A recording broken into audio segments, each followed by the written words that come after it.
Nelcy Susana Bella Peña es un ejemplo de rigor interdisciplinar y dedicación pedagógica. Ella es una investigadora junior reconocida por MinCiencias. Ha orientado su carrera hacia la intersección entre la ecología y las ciencias de la educación, destacándose por el uso innovador de herramientas tecnológicas aplicadas a la enseñanza. Con una formación académica que abarca una licenciatura en biología, una maestría en educación con énfasis en ciencias de la naturaleza y la tecnología, y recientemente se graduó como doctora en educación en el doctorado interinstitucional en educación con tesis laureada, toda su formación en la Universidad Distrital Francisco José de Caldas. Profesora Susana, bienvenida nuevamente a los micrófonos de la UD Estéreo. Cuéntenos cómo se titula su tesis y cómo emergió esta propuesta de investigación doctoral.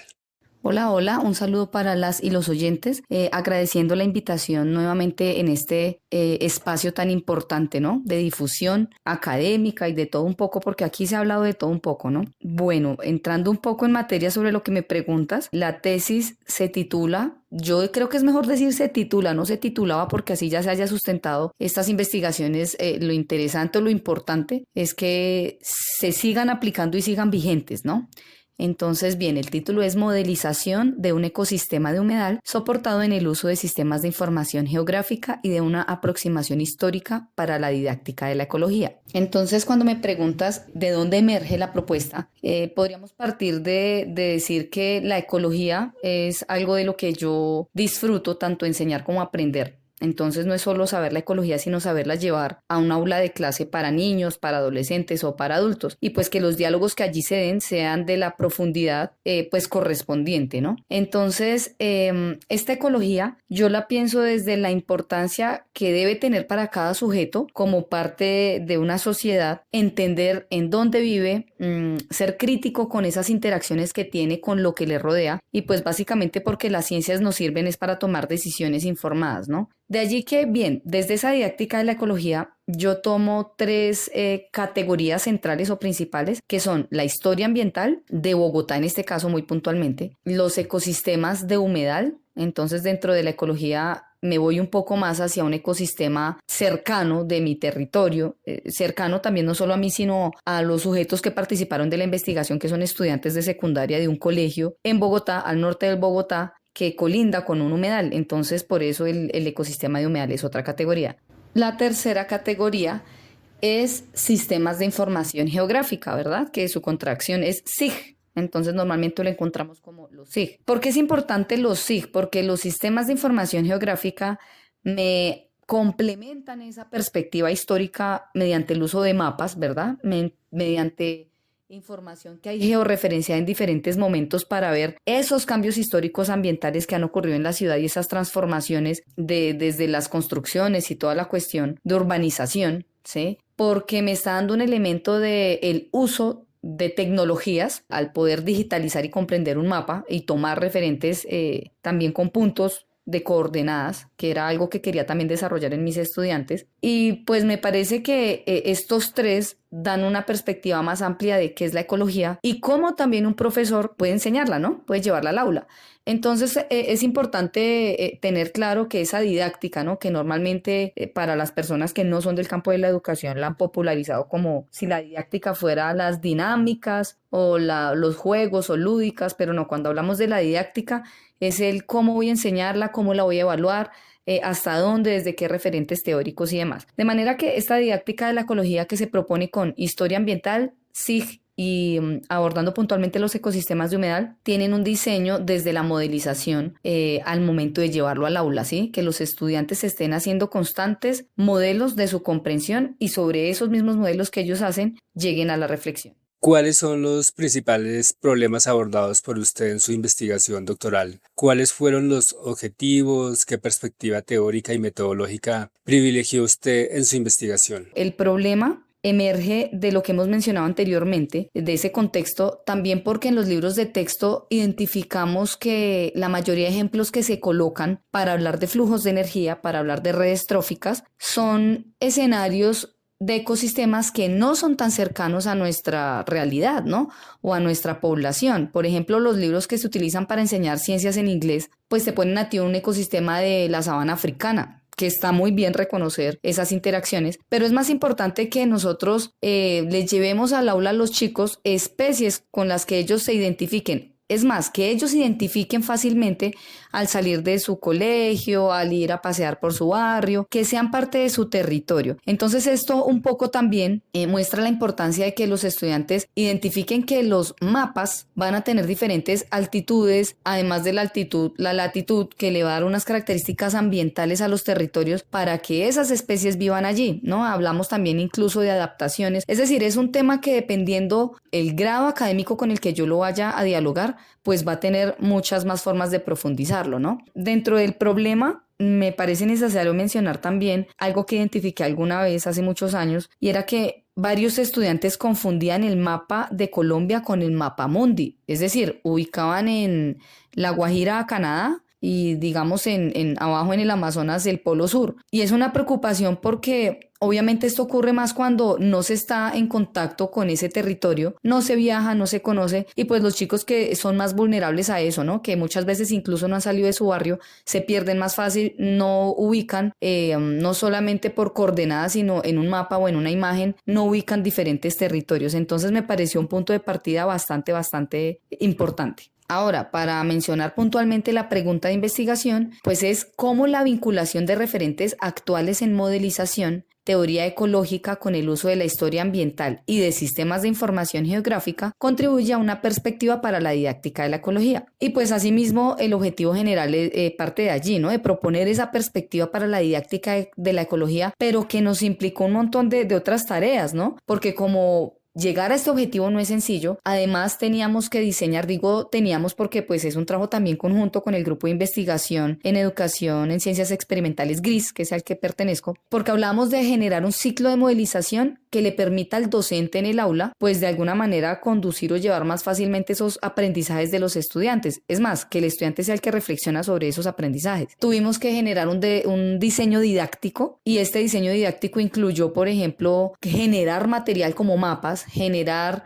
rutas cuando se salía al humedal, guías de trabajo, implicó crear un video sobre esa historia y las transformaciones históricas del agua en Bogotá. Es un video muy bonito, por cierto, más adelante se los mencionaré, pues porque está de libre uso en YouTube, y pues fue un importante, además de una importante creación, un importante resultado. Y pues dentro de esos objetivos también teníamos caracterizar los procesos de modelización que desarrollaron los estudiantes, ¿no? Durante la implementación de todo este diseño didáctico, que pues adicional a las validaciones que hacen padres y expertos e investigadores, pues digamos que yo digo que la validación mayor es esos resultados y esas experiencias que ya cuentan los chicos tras la participación. Y bueno, claro que esto no fue tarea fácil, porque la fundamentación teórica implicaba tomar referentes que estuvieran como a la vanguardia y revisarlos o leerlos muy bien y coincidir, ¿no? Sentir como que por ahí es por donde yo quiero plantear mi diseño didáctico en ecología. Entonces, desde la modelización se toman algunos modelos, ¿sí? Algunos diagramas que ya hay de Cristina Schwartz, de Digna Couso. En cuanto a los sistemas de información geográfica, se toma al autor Michael Barnett. En cuanto a la historia ambiental, a Germán Palacio, de aquí es local, es de la Universidad Nacional y tiene un libro muy bonito sobre todas esas transformaciones cuando empieza a crecer la población, ¿verdad? Y se empieza a urbanizar tanto la ciudad. Entonces sirvió muchísimo este referente en todo el documento, pero sobre todo para la creación del video que les mencionaba. Y en la ecología y su enseñanza, ¿no? Porque una cosa es hablar de ecología y otra es saberla enseñar. Tenemos a Scheiner y Willig y a Ola Mangtorn y Helden. Entonces, allí es súper necesario mencionar que de estos modelos que ellos mencionan o traen teóricos, ayudan a consolidar esa perspectiva que se quería para lo que es enseñar la ecología. Es más, uno de los resultados importantes también de esta investigación es que se genera un diagrama que recoge un poco todos estos referentes teóricos junto con lo que yo propongo, llamado reloj de arena para la enseñanza de la ecología, teniendo en cuenta que la historia, por ejemplo, los organismos, la taxonomía desde el reconocimiento de un organismo, no solamente desde su nombre científico, sino características que ayuden a que los niños los diferencien, cómo estos organismos tienen relaciones cinecológicas con otras poblaciones, y luego ya llevarlo a un nivel sistémico en donde entiendo cómo hay flujos de energía y otro montón de interacciones con todo lo que rodea al organismo. Frente a esos referentes o esa perspectiva metodológica, esta investigación realmente es un estudio de caso, ¿sí? Es cualitativo, se trabajó con diferentes edades de estudiantes del colegio Aquileo Parra, 12 estudiantes, en ese momento estaban en grado décimo, nos cogió pandemia, hubo que modificar un montón de actividades que estaban para presencialidad. Asistimos al humedal con tapabocas, algunos acompañados de sus acudientes. Fue un trabajo bien bonito y bien interesante. Y más que todo lo que aplicamos frente a instrumentos, pues incluía actividades iniciales, intermedias, finales, dentro de las que podemos destacar, por ejemplo, el instrumento tipo Likert, entrevistas a los chicos, unos dibujos iniciales que hacían sobre el humedal y otros dibujos finales, el análisis de los modelos. Hicimos también diálogos con los estudiantes en debates para que ellos plantearan sus posturas frente a la modificación de un territorio como es un humedal para construir, pensando en cómo la comunidad tiene una mirada, los medios de comunicación otra, los que protegen el ambiente desde diferentes roles van a tener otra, la perspectiva política. Entonces, desde este juego de roles, ¿no? También leer un poco la manera tan compleja que es entender por qué este ambiente y estos ecosistemas se han transformado con el tiempo, ¿no? No son decisiones solo de algunos, sino pues de muchos. Algo a destacar de esa perspectiva metodológica, pues fueron esos criterios de calidad, ¿no? Hubo bastante rigor en el análisis de todos los resultados, porque así como a grandes rasgos te comento, pues teníamos las ideas iniciales de este instrumento Likert que se contrastaron al final con las ideas de cierre. Teníamos ese dibujo inicial del humedal que ellos realizaron estando allí en el humedal, que igual era una perspectiva muy prístina, ¿no? Ellos incluían solo el pajarito, el pasto, el arbolito que veían, respecto a los dibujos finales en donde ya teníamos un montón de elementos en esos dibujos, ¿no? Complejizándolos un poco más. Teníamos este juego de roles que les menciono, que eran pues desde las cuestiones sociocientíficas. Teníamos una actividad de sistemas de información geográfica en donde los chicos aprendieron con aplicaciones móviles sin necesidad de internet a tomar datos de georreferenciación, coordenadas, y exportarlos a programas para montar mapas. Los chicos hicieron maquetas sobre la transformación histórica de ese humedal y de ese territorio, que en este caso es el humedal Torca. Ellos hicieron también como un reconocimiento de las especies principales que habitaban allí en ese recorrido que se hizo. Y pues todo esto se recogió en videos que los chicos realizaron, evidenciando todo este proceso y todo ese reconocimiento de lo grande que es entender un ecosistema, ¿no? Entonces, fíjate que metodológicamente es un montón de información, pero bien, bien, bien valiosa.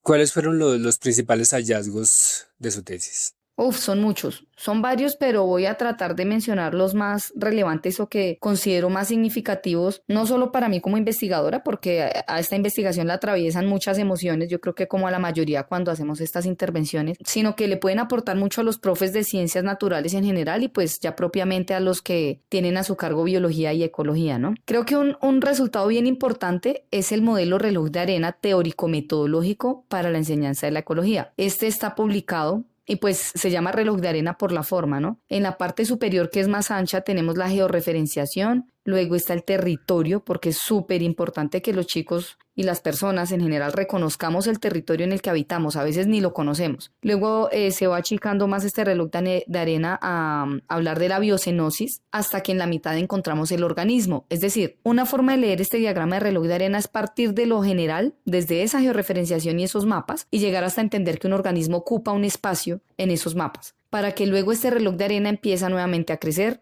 Y después de organismo ya vamos propiamente a esas relaciones, ¿no? De taxonomía, en donde no me interesa únicamente que el chico maneje el lenguaje científico. Ojo, no es que no me interese, no solamente, sino que no lo confunda y sepa hacer muy buenas descripciones, explicaciones de ese organismo, partiendo de esas habilidades lingüísticas, ¿no? De descripción y explicación.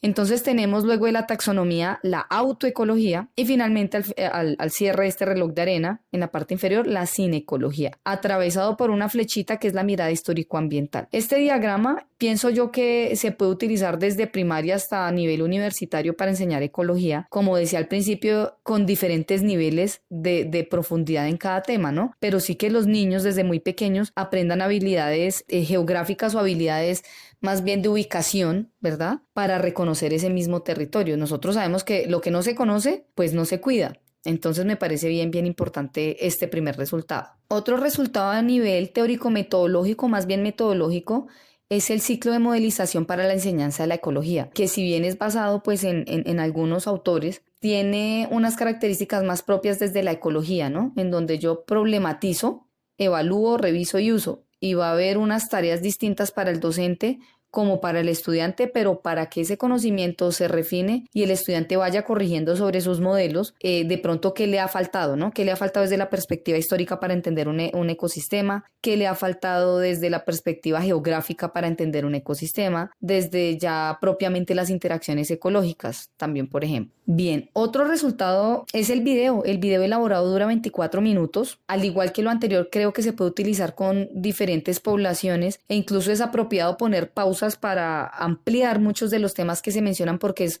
un recorrido histórico de Bogotá y cómo era el Gran Lago Humboldt y se fue fragmentando por diferentes situaciones hasta encontrar pequeños humedales que incluso han perdido más del 90% de lo que era su área del espejo de agua, ¿no? Este video que se encuentra, como les mencionaba, en YouTube se llama Humedal Torca, un chapuzón en nuestra historia. Ha tenido muchas reproducciones porque lo hemos utilizado y lo hemos apropiado dentro de la institución como parte de nuestro PRAE, del proyecto ambiental. Y pues es para reflexionar no solamente sobre el río Bogotá, sobre los cuerpos de agua, sino sobre nuestra propia historia. Dentro de esos hallazgos, me parece a mí muy válido que los chicos empezaran a reconocer tanto el uso de plantas, por ejemplo, medicinales, terrestres, de aves, de insectos, de arácnidos en el humedal. Y que cuando luego se refería alguno a esas especies, pues entre ellos ya sabían de qué estaban hablando, ¿no?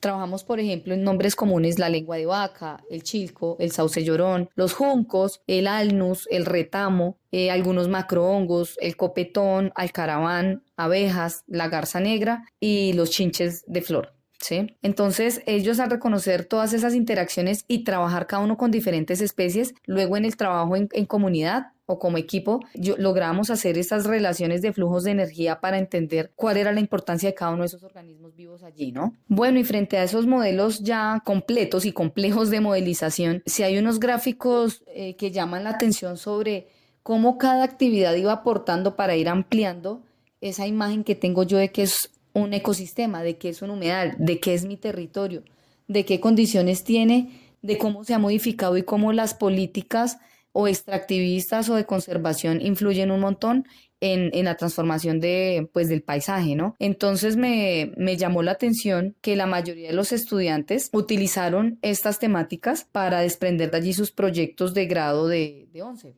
Muchos de ellos se fueron por estudiar también carreras relacionadas con las ciencias naturales, son chicos que ya son egresados, entonces es bien enriquecedora la experiencia, es un trabajo muy bonito. Afortunadamente contamos con la sustentación en vivo grabada, ¿no? Que quedó allí en la página del doctorado para quien quiera acceder, porque pues hay muchos más resultados y hallazgos que no vamos a mencionar, pero que sé que pueden ser de interés. ¿Cómo evalúa o cómo fue su experiencia en el doctorado interinstitucional en educación? Hay mucho que decir sobre la experiencia en el doctorado interinstitucional en educación, porque yo me siento muy agradecida principalmente. Agradecida en tanto siento que crecí muchísimo como investigadora, en tanto las diferentes líneas de investigación y la diversidad que hay dentro de los mismos profesores del doctorado, hablo de mi énfasis en ciencias, pues aportaron muchísimo. Creo que en el documento incluso se deja entrever y en toda la investigación cada uno de esos aportes que se hicieron. No es más, no solamente el énfasis de ciencias, yo tuve la fortuna de tomar seminarios de otros énfasis de inglés, de matemáticas y creo que toda esta construcción que emerge acá es colectiva, es del pensamiento reflejando un poco todo lo aprendido con los profes, con los colegas, con las interacciones y realmente yo siento que el doctorado tiene un muy buen nivel académico, un muy buen nivel teórico, los invitados que tenía eran buenísimos, internacionales y nacionales, ¿no? Entonces mi experiencia es que realmente me siento una docente investigadora, que si bien pues venía haciéndolo desde que decidí encarretarme con todo esto en la maestría, siento que se fortalecieron mucho esas aristas. ¿Y qué recomendaciones o consejos le da a los nuevos estudiantes que ingresan a nuestro programa doctoral? Bueno, es que para hablar de recomendaciones o consejos, yo creo que desde pensemos en lo reglamentario, es no dejarse desanimar pensando en que es un doctorado que a veces cuando llega a nuestros oídos, ¿verdad? Porque pronto algún conocido ya lo hizo o lo va a hacer, o miramos en la página y decimos, bueno, es que me puede demorar 4, 5 o 6 años. No se desanimen, creo que los tiempos inicialmente pues van a depender de la organización de cada uno. Segundo, creo que es un doctorado realmente riguroso y enriquecedor. No es solamente, que es lo que normalmente he escuchado, ¿no? De otras personas. Es que ese doctorado es difícil y pues a mí no me sirve. Entonces, pienso que más bien es la motivación. Es un doctorado que es para personas que disfruten la investigación, que disfruten y por elección hayan decidido ser profesores porque esto realmente es de gusto, de amor, de vocación. Y pues el consejo es disfrútenlo, que hagan investigación en lo que realmente les guste y les apasione, porque va a ser una relación de aproximadamente 4 o 5 años con la que van a tener que estar dialogando todos los días, aprendiendo todos los días, enseñando o explicando y reflexionando todos los días. Entonces creo que es un doctorado para gente que le gusta este tema, ¿sí? No solamente por cuestiones de ascensos o de escalafones. Creo que es algo que, si bien trae esas recompensas también, tiene que ser mucho de sentirse identificado como un docente investigador. Para finalizar, ¿qué otros proyectos adelanta actualmente? ¿Qué sigue para usted ahora que ya se gradúa como doctora en educación? Lo que se viene creo que es más, ¿no? Es decir, el título como doctora, más que culminar, creo que es iniciar como investigadora. Lo mencionaba anteriormente, ¿no? Es identificarnos ya como docentes investigadores y que a partir de ese grado académico que logramos, que pues no es sencillo, pues lo que debemos hacer es empezar a investigar. ¿En qué? En lo que nos guste. Nuestras aulas día a día, en el nivel que sea preescolar, primaria, secundaria, media, universitario, maestría, doctorado, siempre son un espacio para investigar. Siempre va a haber interacciones, temas que nos lleven a hacer investigación. Entonces es más bien como una invitación, ¿no? Para Susana, que se viene como doctora, empezar a investigar sobre otras cosas que también le llamen la atención y le gusten y que emerjan en el aula, y pues invitar a la gente que se anime a hacer el doctorado o que ya lo esté cursando o lo haya culminado, pues a seguir publicando. Creo que aquí es donde se hace la diferencia, ¿no? En qué tipo de investigador eres, si seguiste por este rumbo o era solamente una tesis como un requisito. Entonces nada, nuevamente muchas gracias y yo sí me siento muy, muy agradecida por esta hermosa formación doctoral.